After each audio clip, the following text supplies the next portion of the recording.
Hello there! Welcome back to my channel and my ongoing attempt to review every single game ever on Steam Deck. If you haven't seen my last video where I took a look at all of the Ridge Racer games running on the deck, essentially the goal of this series is to showcase the unique capabilities of handheld gaming PCs. To do that, we're going to test every single version of every single Spider-Man tie-in game on the Steam Deck. For those of you that are new to the series, here's how it works. Via emulation, I test every port of each game released across consoles, handhelds and PC, and record footage of them via capture card. Based on my own subjective experience, I then give each game a compatibility score out of 10 and issue a final recommendation on which one you should play on Steam Deck. In order for a game to get top marks, it needs to run at its full correct frame rate and feature no major graphical issues. Additionally, each port needs to render at the deck's native resolution. I'll also be giving each game a little teensy review as we go along. It's like a bonus, yeah? It's worth mentioning that these videos take a lot of time to put together. With that in mind, I want them to be a service to you. If you like what I'm doing here, give the video a like and maybe even subscribe. I'd love to branch this series out to include other handheld PCs in the future, and I can only do that with your support. If you have a particular franchise you'd like to see tested on deck, pause the video and let me know in the comments. Oh, and as always, I'll only be testing games through SteamOS, as that's what the vast majority of users are rocking on their deck. Alright, on to the games.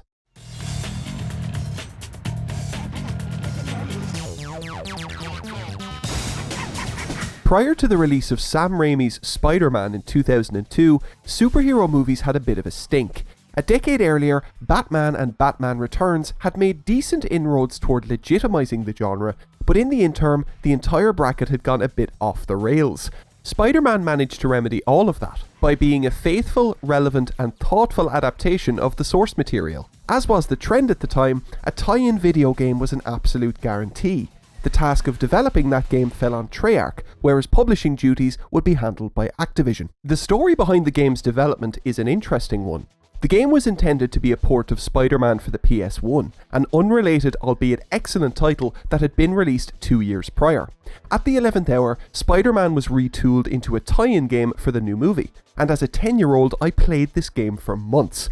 The framework of the PS1 game can be felt throughout the game's movement, combat and web swinging. By today's standards it's stiff, unfocused and floaty, but this didn't matter in 2002. Treyarch complemented Spidey's moveset with a slew of additional combos and web attacks that offer up considerably more depth, even if you have to routinely consult a menu in order to learn them. The game features intensely dated pre-rendered cutscenes, along with at least 4 completely different likenesses for Tobey Maguire. In typical tie-in game fashion, it follows the plot of the movie about as much as you would read a menu. Treyarch scanned the synopsis for the main beats before dolloping on the artistic agency. Shocker turns up for a scrap, along with Vulture and Scorpion. None of these dudes were in the movie, but they make for some good boss battles. Once you've completed the game, you get to play as Harry Osborn in the Green Goblin costume, something moviegoers wouldn't get to see for years, so count yourself lucky. With all of that said, we want to play the game on Steam Deck. So how does it fare? We're starting off our testing by checking the game out on the PlayStation 2. We're running this version within PCSX2, which has been installed via emudeck, and I'm using the optimized settings for the emulator you can find down in the description. If you've watched any of the other episodes of this show, you'll know that games played within PCSX2 perform incredibly well on Steam Deck, and Spider-Man is no exception. I did notice some mild issues with audio crackle at isolated points, along with slightly inconsistent frame pacing at times. However, the overall experience was really strong. The PS2's visuals upscale rather nicely to the deck, and I didn't notice any problems with the game's post-processing effects either, which can be a bit of an Achilles heel for PCSX2 as an emulator. Business as usual then for Spider-Man on the PS2. PCSX2 continues to put out really strong results throughout each and every episode of this series. Excellent frame rates, good visuals and no discernible drawbacks result in a perfect 10 out of 10 score for compatibility on Steam Deck. Switching over to the Xbox version of the game, and we're playing the port via xemu, once again installed via emudeck. From the off, the first thing I noticed about the Xbox version was just how nice it looks once it's been upscaled via xemu.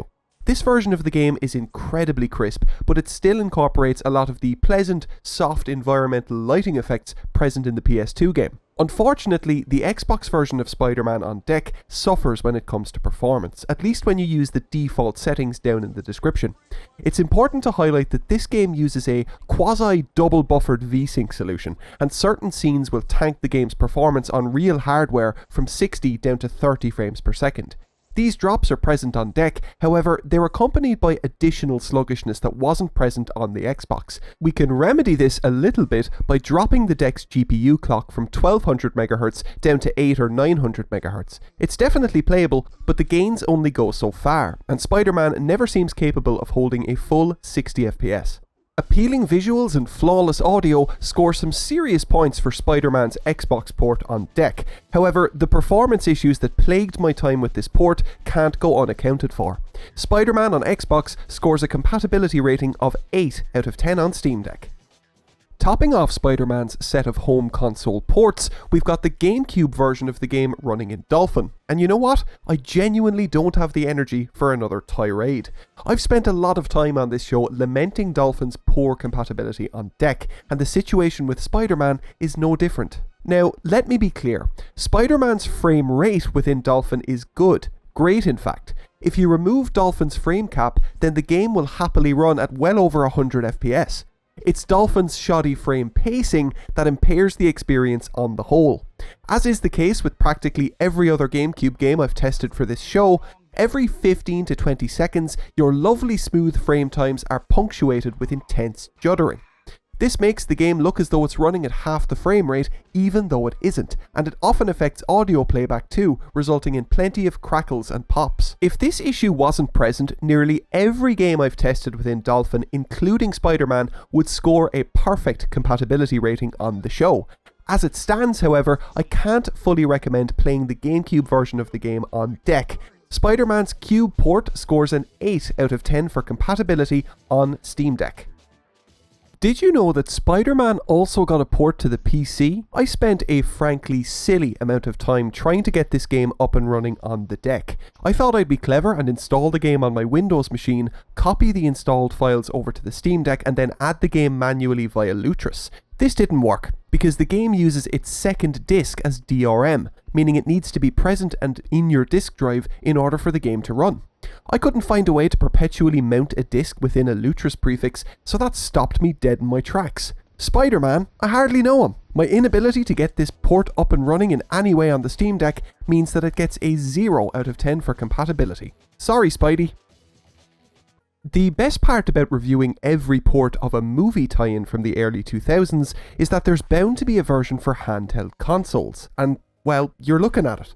This is Spider-Man for the Game Boy Advance, developed by Digital Eclipse. Out of every port we've played so far, this is the one with the highest stakes right out of the gate, narratively speaking.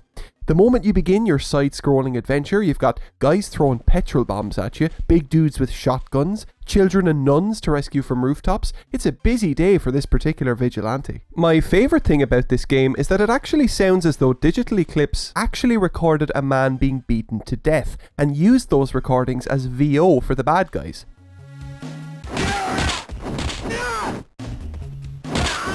It's harrowing stuff. The pixel art is really endearing, and it's got a bumpin' funky soundtrack too. When it comes to emulating the game on deck, you have two main options within emudeck. You can use MGBA's RetroArch core within RetroArch itself or within Emulation Station. Alternatively, you can use the standalone version of MGBA, which was recently added in an update to emudeck. I'd recommend using the RetroArch core for any Game Boy games you want to play right now, as the standalone version of MGBA suffers from serious performance issues on deck. It should come as no surprise that the game runs absolutely perfectly. I didn't notice a single issue with the game's audio, its visuals, performance or controls. For that, Spider-Man for the GBA scores a compatibility rating of 10 out of 10 on Steam Deck. And with that, we've covered each and every port of the original Spider-Man tie-in on deck. Here are the final scores as a recap, and both the PS2 and Game Boy are tied for the top spot. Each of these games are so different to one another that, to be honest, I'd recommend checking both of them out on deck. If you're stuck for time, play the GBA version so you can hear a real man's very real screams.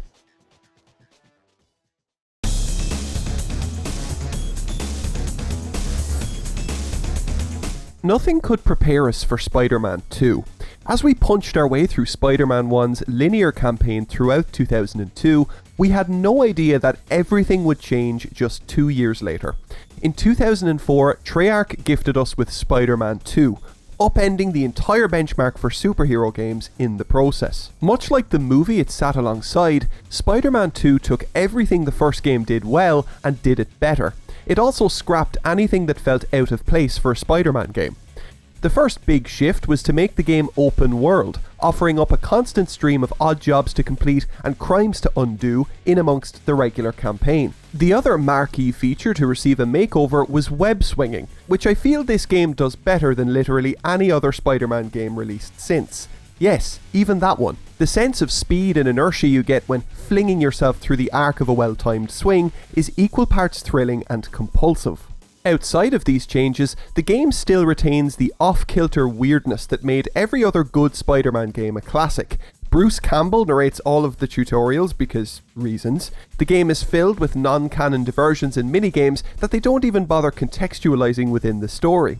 Spider-Man 2 comes from a different time in game design, when creative decisions weren't as high stakes, even for a property as beloved and important as Spider-Man. The first version of this masterpiece that we're testing on Steam Deck is the Xbox version of the game, running within xemu. You've likely already noticed this port's biggest issue on deck, its performance. No matter what changes I made within the deck's quick menu or within power tools, nothing could stop the game from languishing in and around the 20 FPS mark.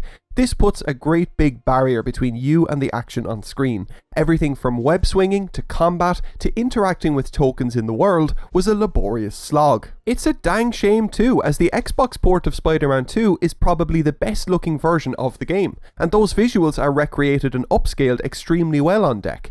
If only the performance could be brought in line with the original game on original Xbox hardware. Thanks to its awful performance on deck and all of the knock-on effects that performance has on playability, the Xbox version of Spider-Man 2 gets a compatibility rating of 4 out of 10 on Steam Deck. Next up for consideration, we have the GameCube version of Spider-Man 2 running within DOLPHIN. I almost don't even want to say the words frame pacing here, but I have to. It's my burden to bear. As expected, DOLPHIN's frame pacing issues are still present in Spider-Man 2. However, they don't impact the experience half as much as I expected they would. You can see that typical DOLPHIN judder every so often, but it somehow seems less severe than it does in other games. This is good, as it means that the GameCube version of the game is now a viable option for play. Outside of performance, the only discernible issue I could spot with the game's visuals could be found in New York's skybox. It looks really weird. As you glance out toward the horizon, there's this odd weathered look to the sky that makes it look like leather. Controls feel good, and I had no issue pulling off combos or dodging incoming attacks, which is more than I can say for the Xbox version of the game.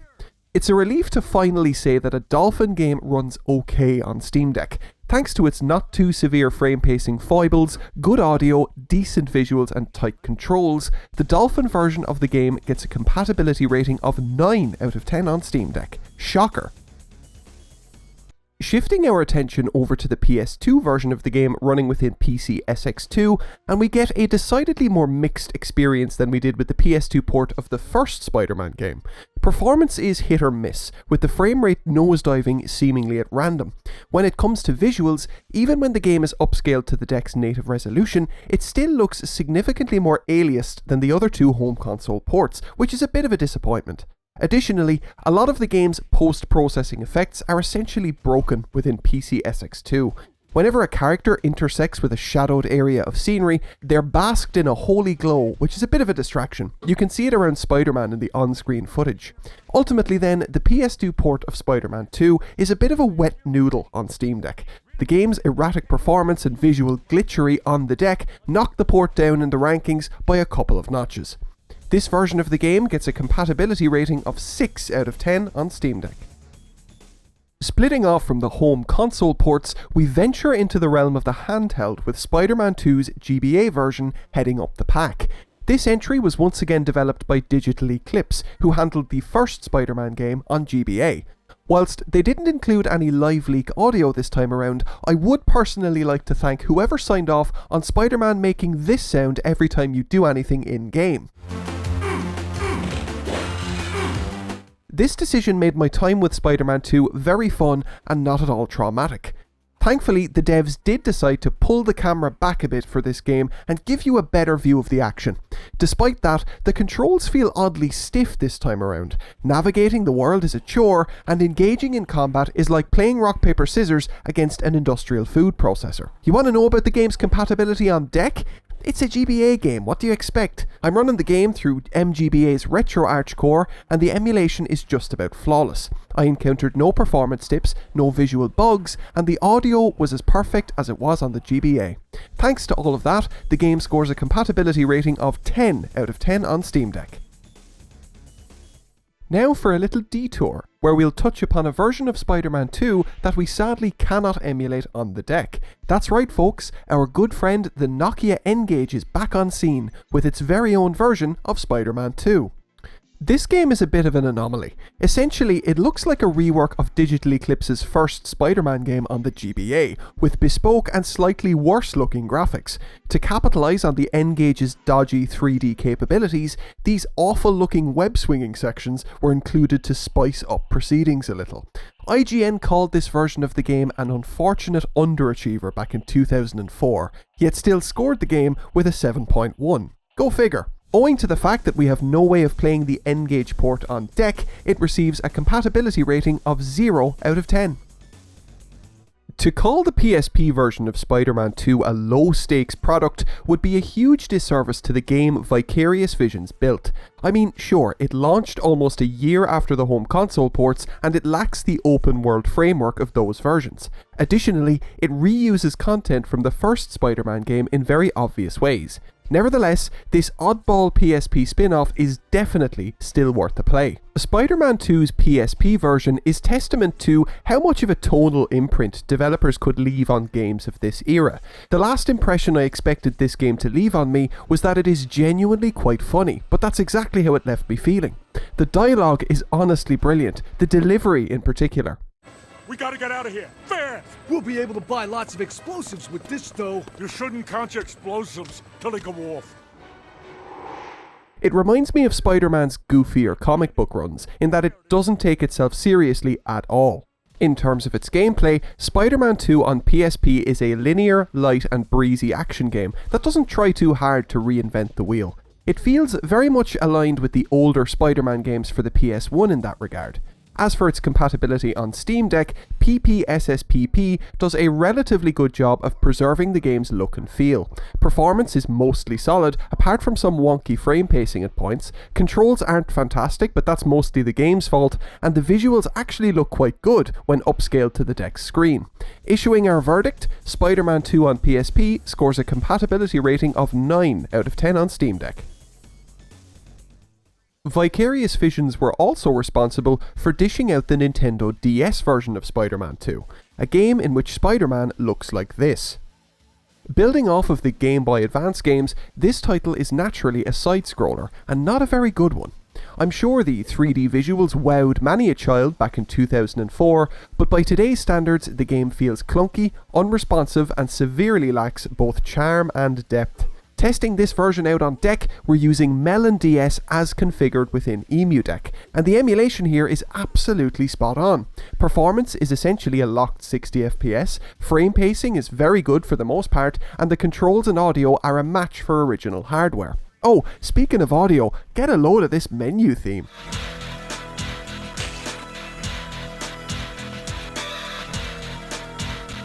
Thanks to Melon DS bringing the goods as an emulator, the Nintendo DS version of Spider-Man 2 receives a 10 out of 10 compatibility rating on deck.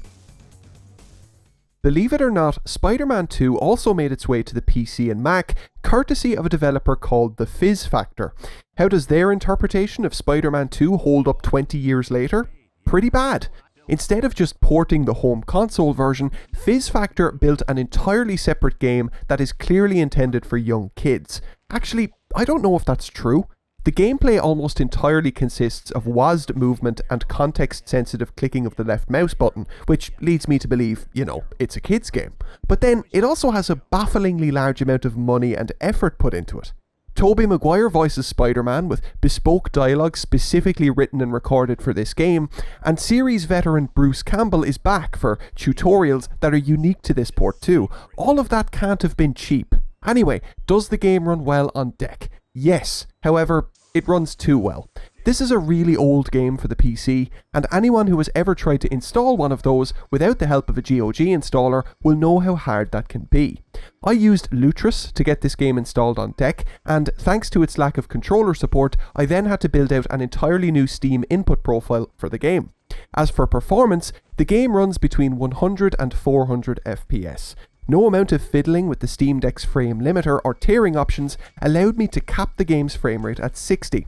This resulted in immense amounts of screen tear, which made the game nigh on unplayable most of the time. Thanks to the hoops I had to jump through in order to get this game running and its hyper-performant nature on deck, the PC version of Spider-Man 2 scores a compatibility rating of 5 out of 10 on Steam Deck. The Mac version, that also exists, can't be run on a Steam Deck at all, so that port gets a 0 out of 10 for compatibility. And there we have it, every single version of Spider-Man 2 assessed on Steam Deck. That was a frankly enormous round of games, but it was great fun to revisit them all. Here are the scores as a recap, and the top spots are taken by the Nintendo DS, the PSP, the GBA and the GameCube. Which one do I pick? Well, as a personal preference, I'm going to recommend that you play both the GameCube and PSP versions on deck. They're great games, they run really well, and I'll be damned if I'm going to recommend you play a game where Spider-Man looks like this.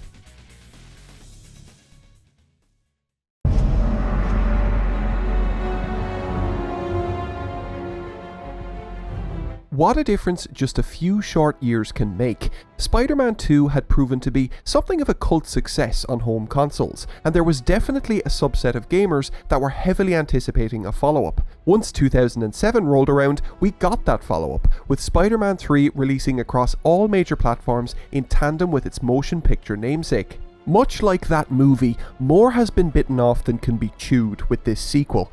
There's a distinct sense that Treyarch had every intention of building on the success of the second game in a considered way, but I get the impression that they just weren't given enough time and resources to really execute on their vision.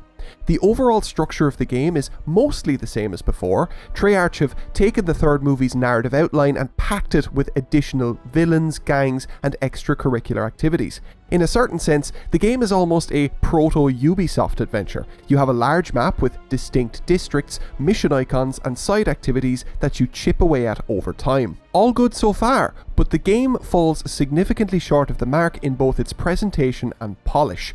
Whilst Spider-Man 2's slightly plasticky open world could be attributed to the dated nature of the PS2, this time around we were dealing with the PS3, the Xbox 360 and PC. The bare-bones, unfiltered look of the game's world frankly didn't cut the mustard, especially with games like GTA 4 just around the corner.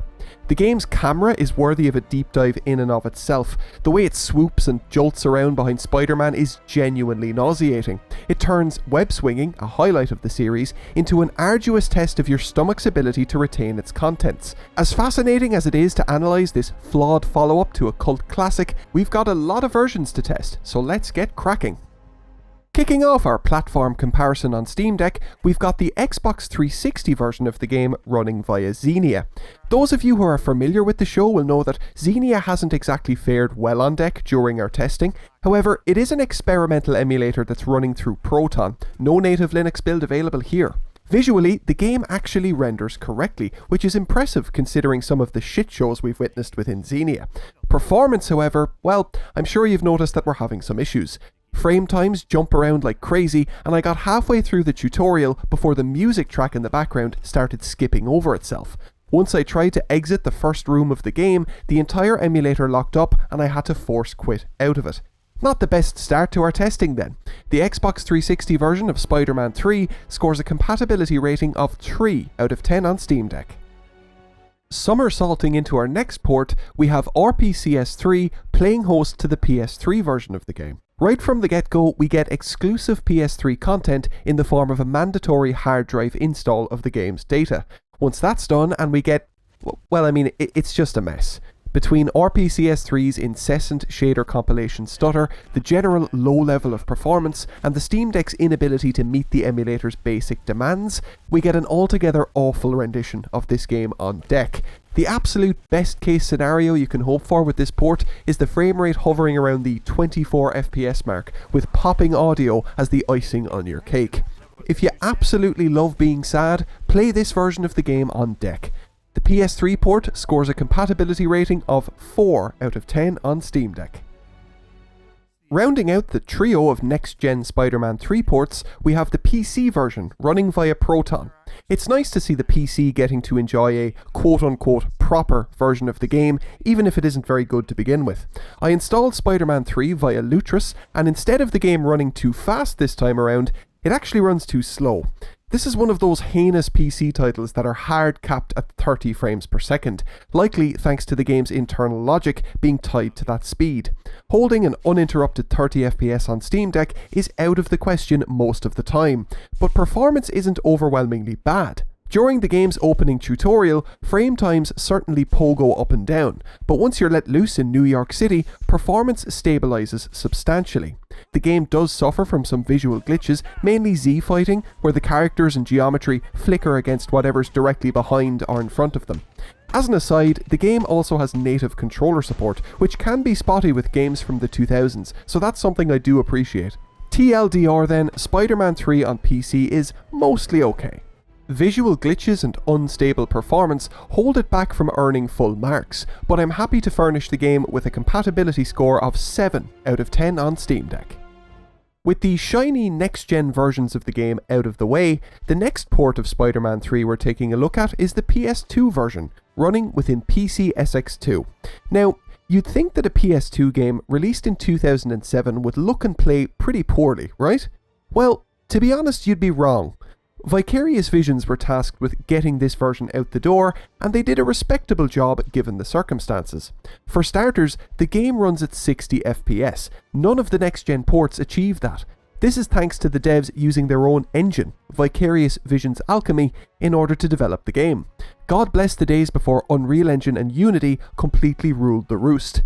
Mechanically, the game is admirably average, if a little stiff. It lacks the physics-based inertia and freedom of Spider-Man 3 on next-gen consoles and Spider-Man 2, which preceded it. Analysing the game's performance on deck, and it's a bit of a mixed bag. Visually, the game is being rendered accurately, and I didn't notice any major graphical bugs during my time with it. Performance was very scrappy, however, and the game had a really hard time sticking to 60 FPS. Audio did have a tendency to cut out whenever new data was being loaded in too, which was quite jarring. Stacking up the pros and cons, and the PS2 version of Spider-Man 3 gets a compatibility rating of 7 out of 10 on Steam Deck. Not only did Vicarious Visions bring their rendition of Spidey 3 to the PS2, but they also ported it over to the Nintendo Wii.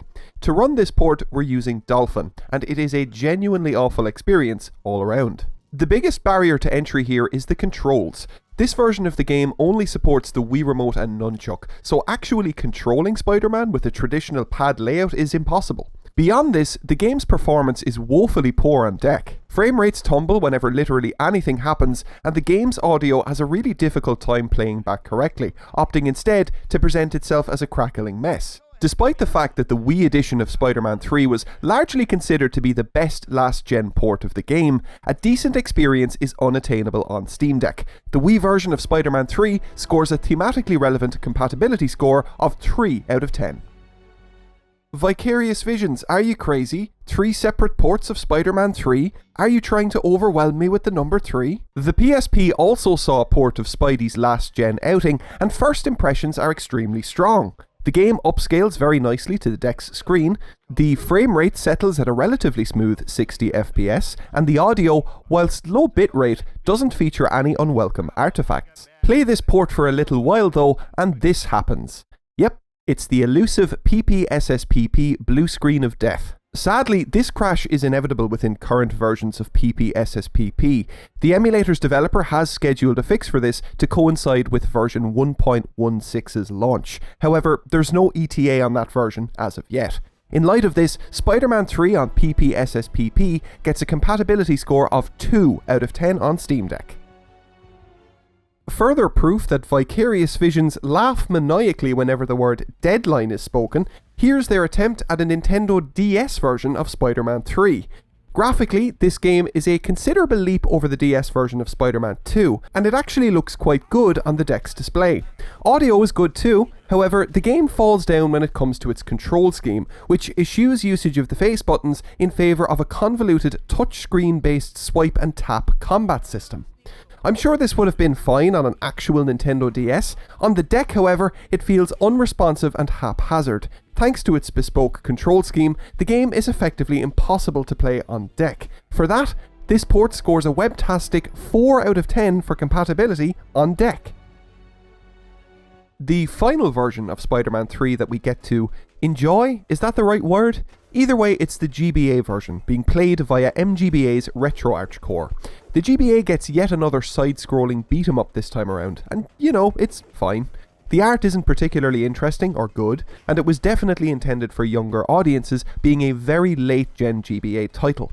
Playing the game on deck, and it's mostly perfect. Frame rates are good, controls feel nice and responsive, and there were no overt visual bugs. Some minor frame pacing stutter was noticeable as I moved through each stage, but it certainly wasn't a deal breaker. The Game Boy Advance version of Spider-Man 3 scores a compatibility rating of 9 out of 10 on Steam Deck. And with that, we've tested a whopping 8 different versions of Spider-Man 3 on Steam Deck. It's a shame that no one version of the game stood out on deck in a positive way, something I would have hoped for when testing this many ports. Here's a recap of the scores, and it's the GBA version that scores the highest in terms of compatibility. Having said that, I'm going to employ the absolutely f***ing not clause for this game, and recommend that you play the PC version on deck instead. It ain't perfect, but it's enough. A little bit like me.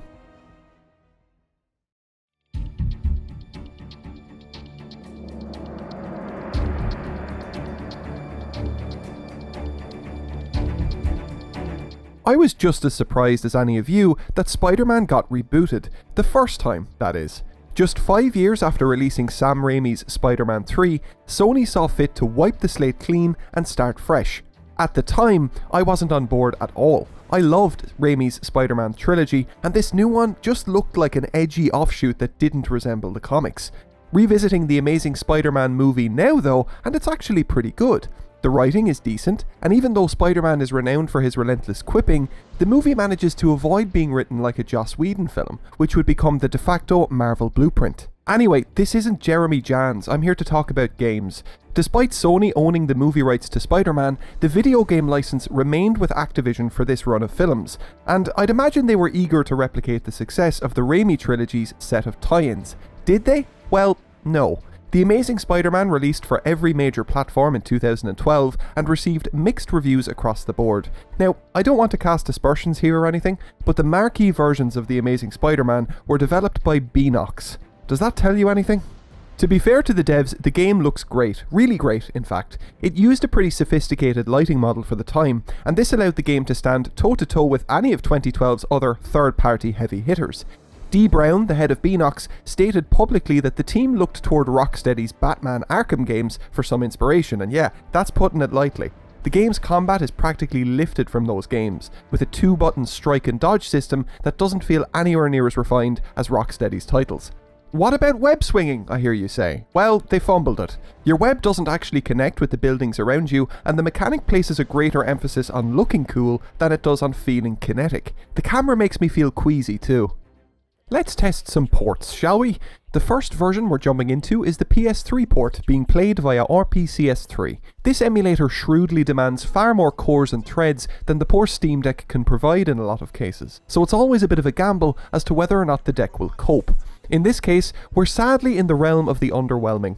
On rare occasions, whilst standing perfectly still, the game can produce a somewhat stable 30 FPS output. Most of the time, however, the frame times are variable, audio is crackling, and the geometry is phasing in and out of existence as new shaders are compiled. I'm always impressed to see RPCS3 run at all on the Steam Deck. However, I would like to see the emulator's developers optimizing for lower-end devices in the future. The Amazing Spider-Man on PS3 scores a compatibility rating of 4 out of 10 on Steam Deck. Switching over to the Xbox 360 port running via XENIA, and we get... You know what, I can't even pretend anymore. Much fuss has been made online about how far XENIA has progressed as an emulator, and whilst that's true, it still kinda sucks. It's especially bad on Steam Deck, and I do always get a kick out of seeing just how poorly Xbox 360 games transition over to Valve's handheld when played via XENIA. In this instance, we get a lovely deep-fried version of the game's main menu before getting stuck in the initial load screen in perpetuity. Brilliant! The Xbox 360 port of The Amazing Spider-Man scores a compatibility rating of 2 out of 10 on Steam Deck. Did you know that The Amazing Spider-Man was also ported to the Wii U? Nintendo's then new machine was briefly seen as suitable stomping grounds for all manner of third-party port jobs. How does this port run on deck? It doesn't. xemu, the Wii U emulator, is completely incapable of running the game, even on powerful Windows machines. Owing to this, the Wii U version of the game scores a big fat 0 out of 10 for compatibility. The next headline version of The Amazing Spider-Man we get to try out is the PC port, running via PROTON.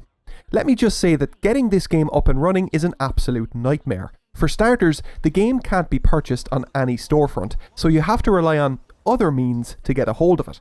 Once you do, you'll have to battle with the fact that the game's launcher was supposedly written in a really dodgy form of C code, and as a result, doesn't work on modern machines.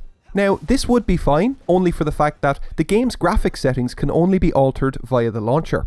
Thanks to this being the case, I was stuck using the game's default graphical settings running in a 4:3 resolution. I'd argue the game still looks pretty good in this form, but it obviously isn't the intended experience. During some very rare moments, the game's performance evened out to a smooth 60 FPS, but for the vast majority of my time with the game, it was a stuttering mess. Points are awarded for having native controller support, however. The PC version of The Amazing Spider-Man gets a compatibility rating of 5 out of 10 on Steam Deck. Thanks to the PS Vita being 2012's other new kid on the block, it was inevitable that the game would also make an appearance on that machine's lovely OLED screen. This is what that version should look like, a squished down port of the home console game that you can play on the go. Here's what the game actually looks like on deck. It can't be played. Emudeck does feature a PS Vita emulator in the form of Vita 3K, but it's very early on in development and compatibility is still poor. The Amazing Spider-Man's Vita port scores a 0 out of 10 for compatibility on deck. You know what else we can't play on Steam Deck? That's right, it's the iOS and Android versions of The Amazing Spider-Man. Developed by Gameloft and released alongside every other aforementioned port, this version is similar to those games, but different. You still get to explore an open-world New York and tackle a litany of missions within it, but it's all been purpose-built for 2012-era smartphones, so it's a touch rougher around the edges. I'd gladly take this over the legion of free-to-play games that dominate the mobile space today, if I could play it on deck, that is. There's currently no way to emulate these ports on Valve's handheld, so they both get a 0 out of 10 for compatibility on deck. Okay, enough of the negativity. Let's check out a port that we can actually play on Steam Deck, the 3DS version, to be specific. We're running this within Citra on deck, which comes bundled in with emudeck. This port is interesting, as it takes the linear missions from the new-gen versions of the game and strings them together into a linear experience, cutting the open world from the game entirely.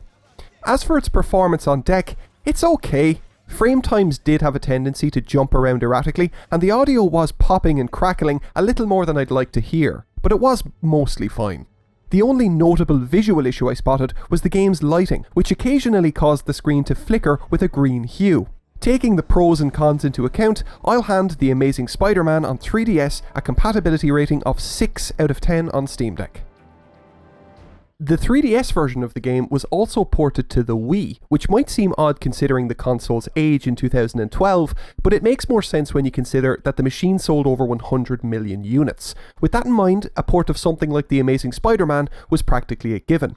Essentially, this version is the same as the 3DS port, with the addition of motion controls. We're running it via DOLPHIN, and it actually fares quite well overall, with the exception being DOLPHIN's poor frame pacing on deck. You can actually enable a classic controller for the game within DOLPHIN's settings. However, getting it configured with the Steam Deck's built-in touchpads proved to be a fiddly endeavour. This version of the game scores a 7 out of 10 for compatibility on Steam Deck. The same profit-minded thought process that brought us the Wii version of The Amazing Spider-Man also brought us support of the game for the Nintendo DS, and wowee, just look at it. Honestly, this game is very, very bad. The combat feels dreadful, the art is crap, and the swing mechanic is almost completely useless. In terms of compatibility on deck, well, it's a DS game, so it works extremely well. Melon DS is a very strong emulator on Valve's machine, and the pre-baked configuration that emudeck provides for the emulator offers up a great experience on deck. Thanks to that, you can play this shit game flawlessly on Steam Deck, and it gets a 10 out of 10 for compatibility. Ooh, so how about that? Every single version of The Amazing Spider-Man has been put through the gauntlet on Steam Deck. Here are the scores as a recap, and the DS version, man, really? You know what, normally I'd throw my ratings in the bin in this situation and recommend that you play another version of the game regardless, but you know what, I'm gonna go mad and recommend that you do play the DS version of the game. None of the ports fared particularly well on deck, so go nuts and experience this terrible side-scrolling beat-em-up at a near-perfect 60 FPS. Brilliant.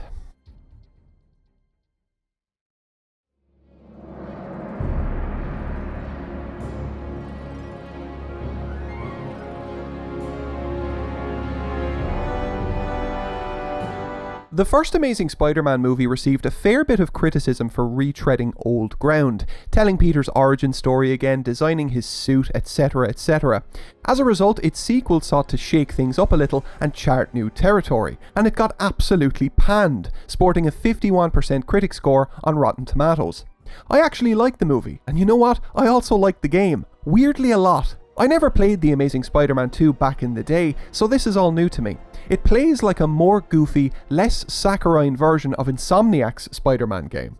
Web swinging has been fixed and actually feels really good now. Visually, the game looks technically better than the first game, but artistically worse. I get the impression Beanox did a little bit more with less the first time around, and that they were really working against the clock to get this sequel out the door. Just like the first game, you explore a reasonably well-realised version of New York and stop all manner of crimes in the process. By doing this, you accrue a currency that you can use to upgrade Spidey's combat and traversal abilities. All pretty standard stuff so far. That is, until you rescue Spider-Man co-creator Stan Lee from a burning building, and visit his comic book shop to discuss Uncle Ben's death. It's the off-kilter weirdness that keeps me coming back to this one for sure. The first port of the game we're putting through its paces is the Wii U version, running via xemu on deck. We start the game with Uncle Ben getting completely murked in the most pathetic way possible, so that's good. Visually, this version holds up pretty well, however the lighting and smoke effects seem to have a very tight draw distance to the game's camera, which results in a bit of pop-in. In terms of performance, the game runs between 20 and 25 FPS most of the time. It can dip a little lower when a bunch of stuff starts happening and when new shaders compile. The game's audio also seems to crackle whenever performance begins to dip, which only serves to highlight those dips even more. In summary then, the game's performance issues and flaky audio prevent it from scoring top marks. The Wii U version of the game scores a compatibility rating of 6 out of 10 on Steam Deck. The next version we're diving into is the PS3 version of the game, running via RPCS3. As I've mentioned before, this emulator has a tendency to struggle on deck thanks to the handheld's lack of available cores and threads. After we sit through the emulator's initial PPU compilation, the controller vibrates its way through the first load screen, which is, that's nice, I suppose. Much like every other PS3 game we've tested on this show, the audio is constantly being interrupted by a mild to moderate crackle. That's the least of our worries, however, as this version of the game runs absolutely terribly on deck. Our frame rate tumbles to around 10 FPS whenever anything of note occurs on screen. Couple this poor performance with geometry pop-in, a low internal rendering resolution, and constant shader compilation stutter, and I can't really recommend it.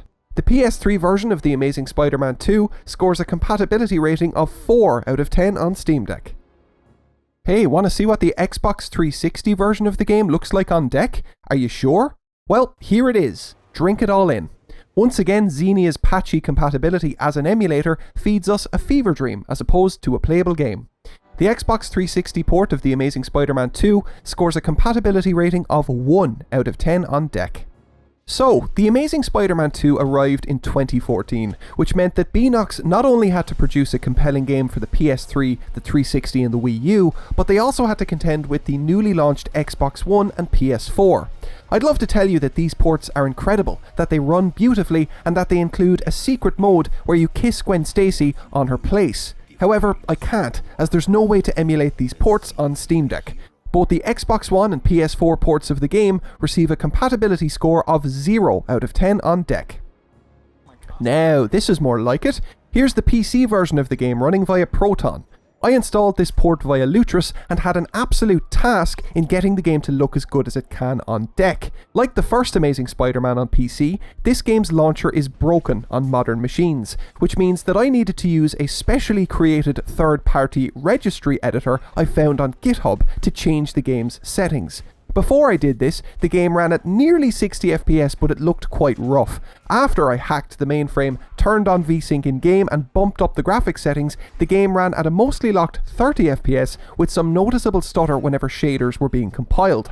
This is one of those PC ports where turning on VSync locks the game to 30 frames per second. It isn't ideal, but to be fair, it is the game as it was intended. In addition, it looks really nice on the deck screen. The PC port of The Amazing Spider-Man 2 gets a compatibility rating of 8 out of 10 on Steam Deck. Now, it's only fair, we've looked at a version of the game that we can run, now we have to look at another port that we can't. The Amazing Spider-Man 2 was brought to mobile devices by Gameloft. Once again, they opted to follow the broad blueprint of the console versions, but build their own game within that framework. You still have an open world New York to muck around in, you're still going to be solving crimes, but it's all been built from the ground up for smartphones. Fun bit of trivia, Gameloft hired a different voice actor from the home console versions to play Spider-Man. They got Yuri Lowenthal, the same guy who would end up voicing him in Insomniac's Spider-Man games. I hope that little fact distracts from the crushing reality that both the iOS and Android versions of The Amazing Spider-Man 2 are getting a compatibility rating of 0 out of 10 on Steam Deck. Last but certainly not least, well, maybe least actually, to be honest with you, it's the 3DS version of the game, developed not by Beenox but by High Voltage Software. Instead of building out an open world experience for Nintendo's handheld, High Voltage opted to use the cutscenes and story outline of Beenox's game, but squished down into a, you guessed it, a side-scrolling beat-em-up. If you want to experience this bold and original concept for yourself on Steam Deck, well, you can't, because Spider-Man looks like this. Our favourite web-slinger has finally been re-realised as a Jackson Pollock painting. It might be artistically bold, but it doesn't make for great gameplay. The 3DS version of The Amazing Spider-Man 2 scores a not-so-amazing compatibility rating of 3 out of 10 on Steam Deck. And that is your lot. We've tested every version of The Amazing Spider-Man 2 on Steam Deck. Here are the scores as a recap, and it is a great relief to actually be able to recommend a decent version of a decent Spider-Man game. The PC version takes the award. The personal computer couldn't be here to accept its award today, however it has asked us to thank both GPU scalpers and Asus motherboards on its behalf. Excellent! Much like Ape Escape 2 episodes ago, this video was ironically meant to be a shorter project. Oh well, we got to swing through the streets of New York, swing through the streets of New York, and swing through the streets of New York. Thank you very much for joining me on this journey, and I'll hopefully see you back here next week, where I'll be covering a game series that rhymes with Slap-a-Gary. See ya!